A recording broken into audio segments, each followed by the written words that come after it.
War erupts amongst the Mnangagwa family boys over the Mafidi succession. Look at what is happening now. Before they even get there, there is already a misunderstanding and a big war that is happening in the Mnangagwa family over the issues of succession. Saka pane hondo yechipare apa yakuitika. Remember, Emerson Jr. is not mwana wa Aku the Aku. Aku the Aku anongori nematwins ayo vakomana avo two, Sean and Collins. And Emerson ana mai vakewo. But Emerson happens to be the firstborn, ndiye mkuru, and then those ones are younger. But now when it comes to the issue of succession, it seems like now there's now the issue of the Esau and Jacob story, right? Esau and Jacob story, right? It seems like so issue ega Esau lo Jacob ku issue ebantwaneni bakaMnangagwa with umama okhona engani ufuna ukufuqela abantu abakhe ku succession deal and ignoring ukuthi first born ukhona zvakuita sokuti mai vari pamusha ndo vakuda kupushira vana vavo and Aku hazviti shamisi. We are not surprised kuona Aku achipusha zvaizvozvo. Treacherous as she is, we know that she's capable of that, but it is reported that now it is causing quite a lot of confusion and ruffling of feathers right inside Mnangagwa's family. Makuda kurwira chinhu chamusati matombobudirira. Inoza zviri fani kuda kurwira tsuro yamusati mabata.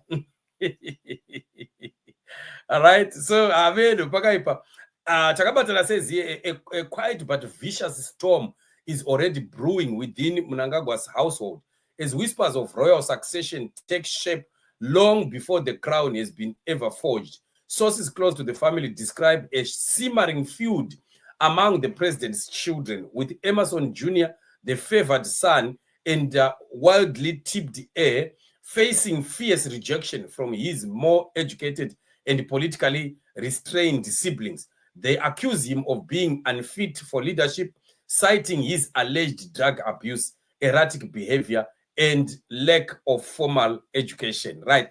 So, about Emerson, this is chokwadi. Emerson, this is chokwadi. Emerson, number one, has been in the issues of drugs. Remember, ningipa pakataurwa pa gold mafia, pakataurwa nyaya watch and so on. Ya Emerson yakazobhadhara drugs with and so on and so forth.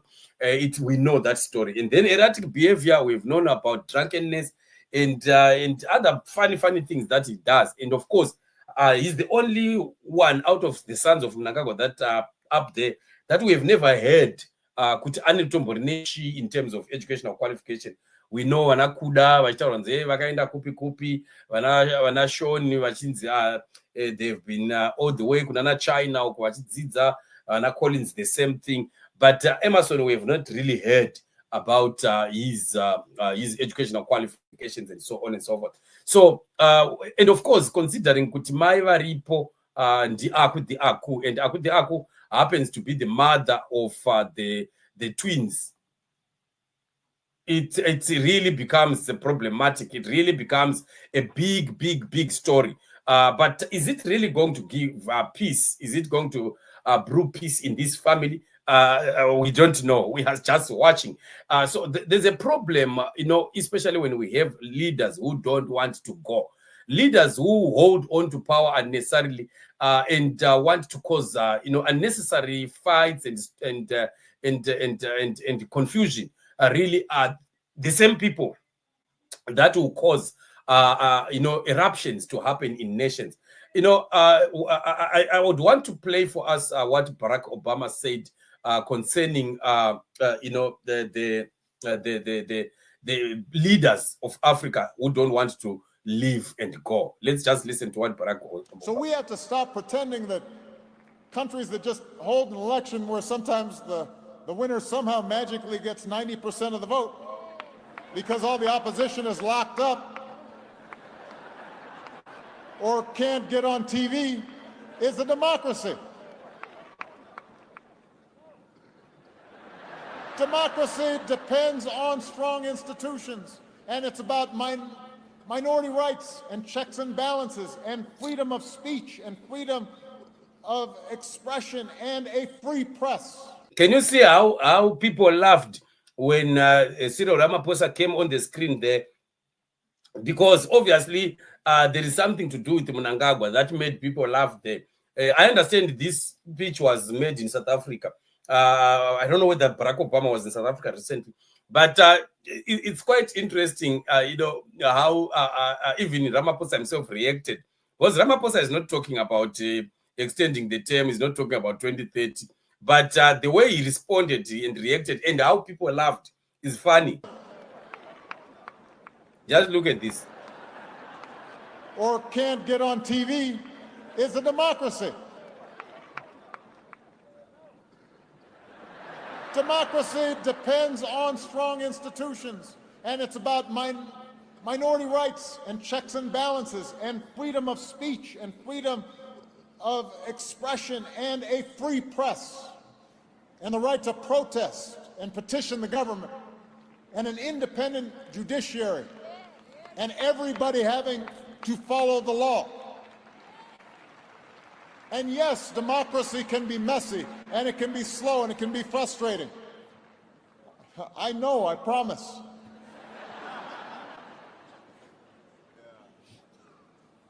But the efficiency that's offered by an autocrat, that's a false promise. Don't take that one, because it leads invariably to more consolidation of wealth at the top and power at the top. And it makes it easier to conceal corruption and abuse.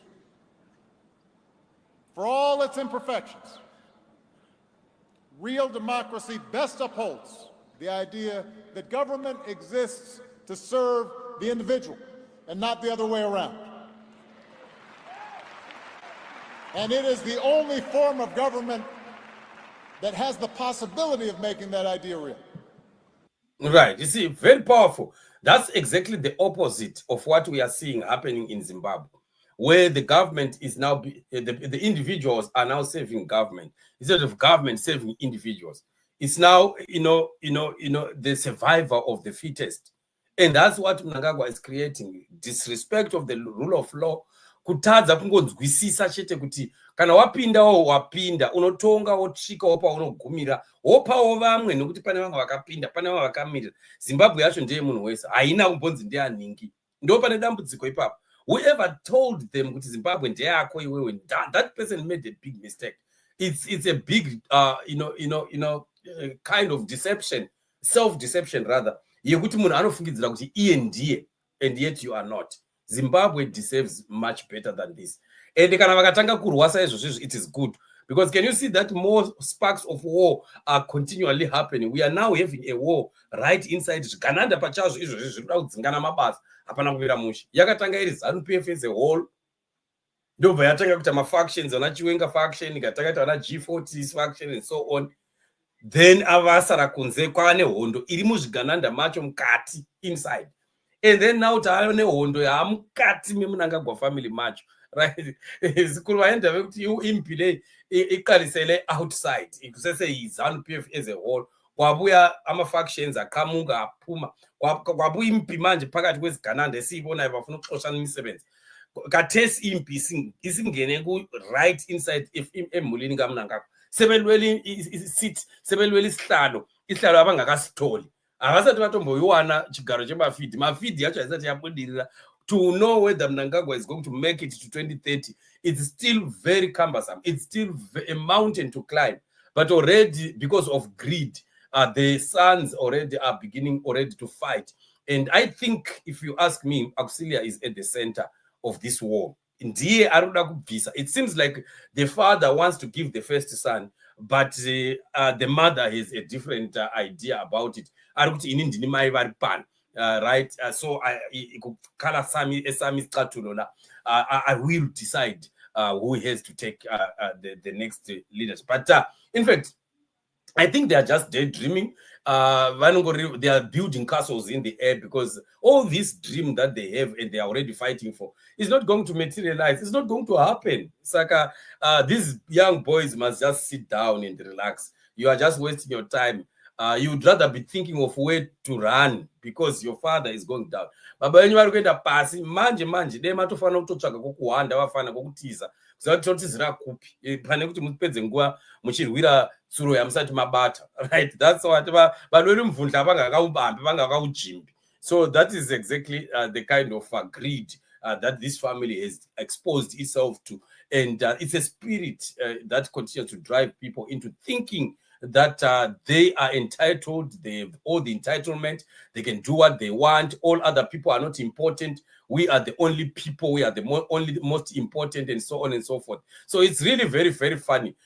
So I don't know what this means, definitely. But it simply means that there are people that are greedy, and people like Vana Angel, Vanova Maprofita Avo, they are mocking.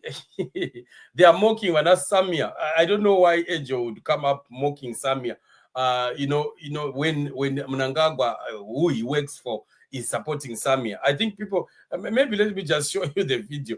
Yeah, Angel mocking Samia, and it's funny. Kuti is an ambassador of Mnangagwa who is supporting Samia, but he himself is mocking Samia. Staying in power now. She won 98% of the votes. Wow. Hi. 98%. No rigging. Wow. Congratulations. 90. Come on. Put it on 52. 57% is okay. Why 98? 98. Turn to someone next to you and say, women. Women. So in other words, he's supporting that rigging is fine as long as you can give yourself a small figure. Akutopa figure yakawanikwa na Mnangagwa yacho 52 yo. Why didn't you get 52, Sammy? 98%. Oh, I love that woman. I knew it when she was wearing camouflage. I said, I saw this. So I saw it from afar. So what you are saying is 2% are the ones marching on the streets. I love Africa. I really love Africa. But it is also not the will of God to move around burning things because you are angry. The problem of Tanzania is not that lady. Is she called Suhulu or Suluhu? Huh? Suhulu. Yeah. It's not a problem. The problem is the church. You'll just listen to him. Let me tell you. The Bible says we should pray for the leaders of our countries. All right? So if the leader is not ruling well, the Bible says so that they can rule well. So who is responsible for politicians ruling well? The church. So if a politician is not ruling well, the problem should be laid on the doorstep of the church. Okay. Doorstep of the church, and yet you are leaders of the church who are supporting people that are doing wrong. Why do you have to support them? You don't have to support them. If you are the church and you are there to pray for the leaders, good. But you don't have to support them and openly declare that you are ZANU-PF. No. You must remain apolitical. You must remain the voice of God and not support, especially a regime that is killing people. And then you remain in your prayers. Then I would understand you. You talk about praying for people at the same time when you have joined that party. That's hypocrisy. That's being hypocritical. That's blasphemous. So this is the problem for people that still want to listen to these boys. These boys are just singing for their supper, and that's what is happening. It's part of the same. Mama, vakutorwira mafidi isati yasvika. Munoda kutobayana nezvibhakera kuti kana tikanhonga $10 ndiana anotora $8, iwe ndotora 2, iwe wotora 8, vanhu votorwa $10 yacho vasati vainhonga. Ndo zviri kuita, it's foolishness. But anyway, let's keep watching and seeing how this thing is going to get to the end. But our God is faithful, of course. Ngatirambe tichinamatira nyika, ma-intercessors kwese kwatiri, ama-intercessors kuonkela pesi kona, as kubekeleni pambili sikhulekele lizwe tichinamatira nyika tichiziva kuti Mwari watinonamata akatendeka. Zimbabwe inosununguka badzi, whether vanoda kana havadi, whether zvigananda zvinoda kana hazvidi, whether zvineta kana hazvina kuneta, Zimbabwe inosununguka badzi, inosunungurwa nesoko raMwari, inosunungurwa ne the will of God, inosunungurwa neminamato yevaKristu, yevatendi. Ngatirambe takabatana tichinamata, tichiramba tichikurudzira vanosapota gospel, hatirambe tichisapota gospel of freedom. And email yedu munoiziva, toramba tichitenda tichinamatira mablessings akawanda, more blessings upon vese vari kuuya vachiti apostle ndiri kudawo kukurudzira kuumbwa kwestudio yedu. Avaloke pebuya kuemail yetu avafuna kufaka something vafake isandla ekuakheni istudio yetu. Siyabonga kakhulu, tinotenda. Thank you very much. We love you so much. May God continue to bless you and increase you in the name of the Lord. Let's meet tomorrow in the coming shows. God being faithful, we continue to pray for Zimbabwe, and freedom for Zimbabwe is coming.